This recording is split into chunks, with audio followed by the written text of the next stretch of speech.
সন্ধ্যাকালীন প্রচারে আপনিও সামিল হয়েছিলেন বিজেপি প্রার্থী। দেখুন, আমি একটা কর্মী, দলের প্রার্থী হয়ে আমাকে নামতে হবে, এটা নিয়ে কোনো দ্বিমত নেই। দলকে জেতানো আমারও যেরকম দায়িত্ব, দলের প্রার্থীরও দায়িত্ব, দলের কর্মীদের, নেতাদের সবার দলের প্রার্থীকে জেতানোর। আমি একটা সাধারণ কর্মী হিসাবে প্রার্থীর সঙ্গে থেকে যতটা পারছি জেতাবার চেষ্টা করছি। এটা কি মানে বড় কোনো কেন্দ্রীয় নেতৃত্বের হস্তক্ষেপে?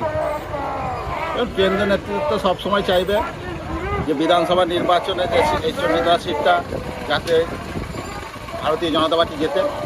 তো তার ফলে ওনারা যতটুকু আমার সঙ্গে বৈঠক করে আলোচনা করে আমিও দলকে বলেছি আমি জেতানোর জন্য যতটুকু চেষ্টা করা হবে।